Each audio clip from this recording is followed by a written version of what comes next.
Hello and welcome, Inspired Podcast community. This is your new episode. My name is Caroline, and my today's guest, and I have to laugh because there are two names, David C. Hoke, and there is Chris as well, but you are one person, I'm right? one person. Just one guy. Yeah, this is why I have fun. And let me present you to the audience. You have a marketing agency, so you are familiar with writing, and Yeah, you also wrote your first novel called Morav. Is that true? yeah, Morav. Yeah, Yeah. I've been doing marketing for 16 years, and I was in the Texas indie film scene doing micro budget products or projects, and I had this book of in my or story in my head since I was early 20s, and I decided, well, if I wait to raise a budget, I'll probably wait my entire life, so I'll just go ahead and write it as a book and get it out there. And so during lockdown, I got real serious about getting it written during COVID lockdown, and it came out June of last year, and I've been pushing it, and I had a lot of response to it, and people seem to like it, and so I'm pretty happy right now. Yeah. Oh, thank you for sharing and for introducing yourself a little bit. And I looked it up, your book. It's really interesting. And you tell something about if you merge all the superheroes together and then you get a glimpse of what the book is about or what to expect. Yeah. Yeah. Yeah. It started out in my head as a movie, and like I said, I was in the film scene. So my head was always a movie. So when I talk about it, I still have a tendency to slip and call it a movie sometimes, just because in my brain it still is a movie. But I just went to when we put it out there with all the comparisons, we wanted to frame it for people. So yeah, if you take RoboCop, Die Hard, Mission Impossible, all those Marvel franchises, we kind of put it all in one big pot. You have Morav. So that's what Oh. people expect. Action, sci-fi action, lots and lots of action. And did you write the screenplay as well? Well, yeah, I wrote when I was younger. Mm. I would write screenplays for it, and I have. They're probably horrible now because I was in my 20s when I wrote, wrote them. So, but yeah, I wrote it as screenplays. Mm. Uh, but for it to be a movie, it would be like it'd be like a Star Wars level type budget, $200 million.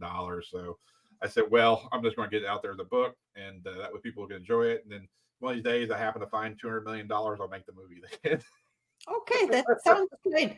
So let's connect to someone who can match this desire of Yeah, yours, and this is what the podcast is about, also to connect people. yeah. And yeah, thank you so If much. there's any And billionaires out there looking to make a movie, I'm open.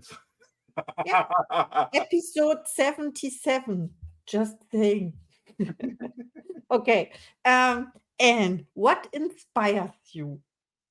Yeah, I sneak peeked this on your podcast. I saw you. I see that's one of your questions. I didn't watch all of it. I wanted this all to be new, but I did see that question. I thought about it. Um, I think what inspires me is craftsmanship. When I see somebody doing something very well, they do the basics very well. Especially like I'm a big movie buff, so when you watch a movie that's well crafted and it does all the basics very well, keeps it simple, does the basics very well, that to me gets my juices flowing. I like craftsmanship when something, a very well made furniture, a well made car, a well crafted story, a well crafted novel. That is what gets my juices flowing. I especially with age, the older you get, the more just seeing people doing their craft well, that really gets me going. That's I Oh, think the biggest thing for me. yes, and it has the spirit of the person in it. Yeah. Yeah, the love. Yeah. Yeah. You get to when you see craftsmanship, you see love. That's exactly Yeah. right. I never thought about Yeah. that, but you're exactly right. Like creation, because only love creates, Yes.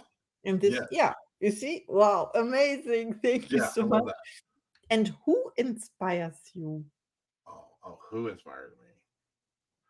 Well, first off, I say I guess my immediate family, my better half and children, they drive you to keep going, and so and then that that might be more motivation than inspiration, but they motivate me definitely to keep going. As far as artists that I look up to in that sort of sense. I in terms of writing, I love Bono from U2 as a writer. He's underappreciated as a songwriter, lyric writer. And then in like the movie world, the writing of Tarantino, which is somewhat cliche, people you mention him all the time, but his writing is so complex yet simple at the same time. He might be one of those true geniuses of our time that we're in. And so those on an artistic level are definitely two big inspirations. But if you had to pick one, I would definitely say the family. That's what keeps you going. Hmm. That sounds great. And concerning Quentin Tarantino, did you study his screenplays? Yeah. Actually, Mm. yeah. Starting with Pulp Fiction, I when that came out, they put it in a paperback, the screenplay. I remember getting it, and what I liked about him in the screenplay sense, I don't know if you've realized screenplays, but they can be somewhat technical, and honestly, they're kind of Mm. boring. Yes. So like if you ever read the screenplay to Die Hard is an amazing, exciting movie. But if you read the Mhm. screenplay, it's kind of boring. It's pretty technical. Even Yeah. like Aliens and some of those like James Cameron movies, they're pretty technical in the way they're written. But Tarantino's screenplays unto themselves are fun and interesting and dynamic. So I was like, well, okay, well, we got to find a way to make the writing interesting. So I've Mhm. always taken that approach in writing in any project. I don't care if it's a Facebook post. I don't care if it's instructions. If you make that interesting, the reading of it, I mean, everything else that comes after, because everything else does come after, is so much easier. And Yeah. that's probably the thing I took from him the most is make the writing unto itself interesting. Yeah, that's so true. When I think about it, it's the screenplays are technical, very because they are like instructions Yes. for the director. And when I think about it is like coding when you are writing a program or so for the computer, maybe it's technical, but also it's filled with our imagination. And Yeah. this is, I think, what you mean about the writing process to yeah, to increase the imagination and put it onto paper. Sure. Yeah. If you just put anybody can do bullet points, it takes craft and imagination to write something. Mm, Yeah. mhm. Wow. And how do you inspire other people? Oh, oh, that's hard for me to say. I don't know. I'm pretty humble in that respect. I kind of just do what I think. If anybody's inspired by it, I usually tend to just I brush it off as an accident. But but to answer your question, I just hope that the fact that I'm just passionate and I'm just doing and pursuing, even if I'm not successful in traditional sense, just the pursuit of it makes me happy. So if people can see that just pursuing things that I love and are passionate about, if they could see that makes me happy, then and if they could take something for that, that would be great. I try and stay humble. I don't want to beat my chest too much. I always try to give people that or other people the credit. Like Oh, I like a understand. Morav. I had an amazing editor. If I didn't have an editor, I don't know if that book would be what it is. I mean, she was amazing. So you Oh, know, it's a team. It's a team sport. you want to give us her name? Yeah, actually, yeah, she's an author in her own right. Celeste Prater. If you go to Amazon, you can look up Mhm. Celeste Prater. She's an award-winning author on her in her own right. She has a book out called Visiting Darkness that people should check out. That's won some awards and gotten a lot of good reviews. And I think she's even had Hollywood look at it. I think I don't want to speak, but I think that's true. So yeah, check out Celeste Prater on Amazon. She's got a lot of good stuff. This is amazing because I checked your website and she's on there. So Yeah, yeah, I yeah. put her there. I put her there. I mean, she was important, integral, and instrumental in getting Morav to come to life. So we have some other projects we'd like to do together too. So I mean, she belongs on that website. I mean, Mm, she's yeah. as much a part of Morav as anybody. I if I'm the daddy, then she's got to be the mama. That sounds amazing. Maybe I can ask her for the next episode. Yeah, actually, yeah, I'll connect you guys. Yeah, she would love her. Oh, Yeah, she's great, and she's a thank you. she's a great lady. She's a Marine, so Oh, an author, and she was a Marine. She's got a really cool life, and you know me. And I love our military women, and you don't meet. I don't know a lot of military or former. I don't know. There's a handful I know, but you don't meet a whole lot of lady, Marines. And man, I wouldn't tangle with her. Yeah, I'd never get crossways with Celeste, man. She's a Marine, man. oh, thank you so much for connecting and introducing me and Yeah, us and the entire inspired podcast community, of course. Yeah, we are listening to you. yeah. So, what are your gifts and talents? Say that again. I have a Yeah. bad ear. I'm sorry. What was it? Can you repeat that? What are your gifts and talents? Oh, gifts and talents. Yeah. I think I'm a good communicator. I feel like I try to stay humble. I feel like somebody else should answer these questions, but I guess my gifts and talent. I'm a good communicator, and I can get the message across to other people, whether that's speaking or writing. I'm a good communicator, and sometimes I over communicator. But if I've got a complex idea, I generally can get it across to someone. I think that's a gift. And I can and I have enough imagination. I've been blessed with imagination that I can figure out solutions to problems creatively as they come up. And if someone's in a fix or if I'm in a fix, I usually can figure a way out of it. So and that's a skill set that not a lot of people have, and I know it's unique because a lot of people they can't figure things out. Some they're smart, but problem solving is a gift. So I feel I have a great sense of problem solving. So I think communication and problem solving are probably the things I was blessed with most of all. And when you're in storytelling business, those are two good ones to have because you can't, as much as you outline a movie or a book or anything else, it inherently creates problems and you have to Mm, solve them. And so yeah. you, probably half the job of being a writer is research and problem solving. At least half the job is that. Yeah. And so you are helping people. I hope so. I hope Mhm. so. That's I was talking to my son just this morning, and he's got things that he's dealing with, and we were working through problems to get through. Just taking a even though he's my kid, trying to look at it on a neutral third party level, like what you should do from a just a without emotion, like you should do, and looking at that, and we were talking through things, talking through things. So yeah, I hope that that's something I help people with. I hope so. Oh, that's amazing. Thank you so much for sharing. And Yeah. what inspired you to become an entrepreneur? Well, honestly, now that was completely selfish. I, I, I want enough money. No, I take that back. Not money. I want the freedom to do as much as possible what I want when I want to.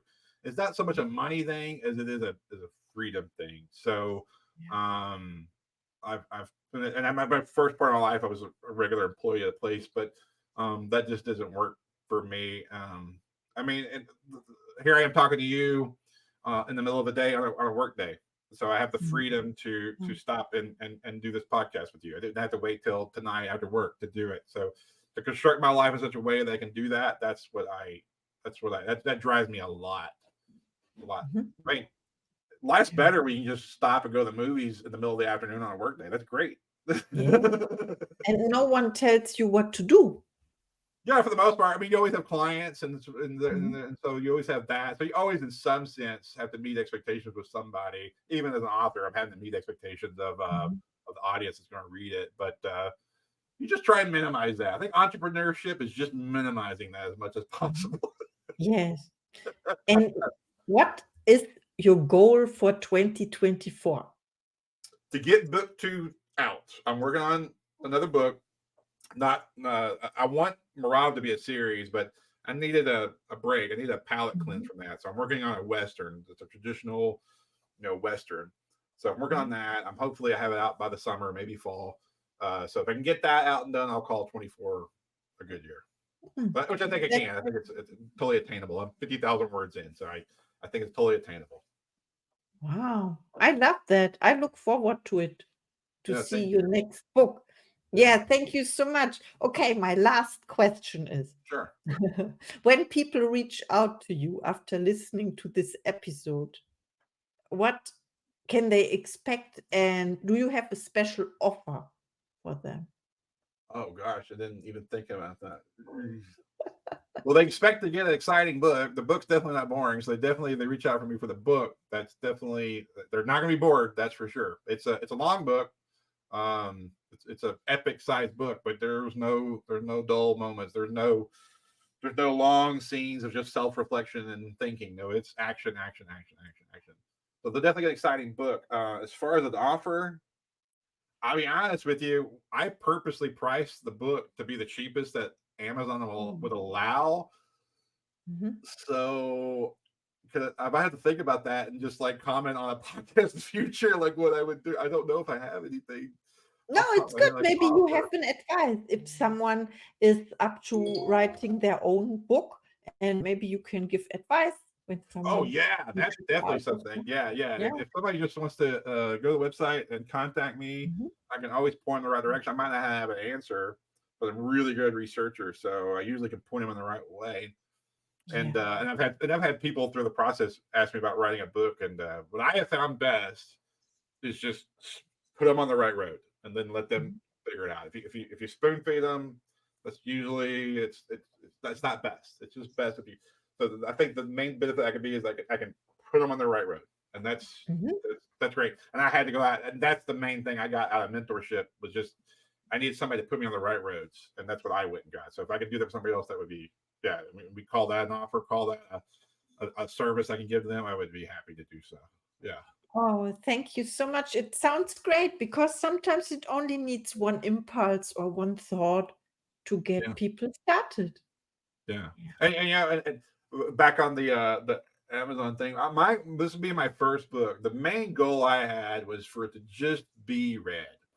Money is not Mm. motivating me like at all.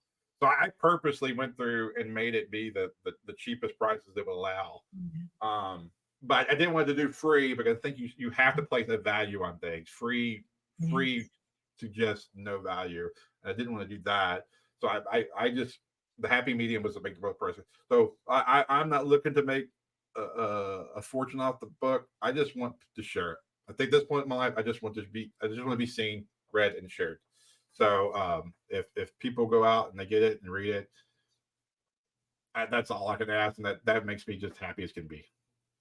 Oh, thank you so much. And we will put the link in the show notes to the podcast. And please reach out to David, Yep. Chris, to person. Yeah, my pen name's David C. Hoke, but just call me Chris. Thank you so much for this interview. I enjoyed it. Yeah. Yes. And have a nice day. Thank you, Carol. I appreciate it. I appreciate you doing this podcast. This is a very positive thing. And I see right here on the screen I'm looking at it says women empowered leadership. The main protagonist of my book is a female. And I have a daughter and I have two granddaughters. One of my main motivations, I didn't think about this before, is I wanted to give the world another powerful woman to read and be empowered by. Mm. As So an if example. that happens, I'm a happy camper. Oh, thank you so much for Yeah, sharing this. Yeah, these were your last words for this episode. yeah. Thank you so much. Thank you. Appreciate you. And see you soon. Yes, I Bye. hope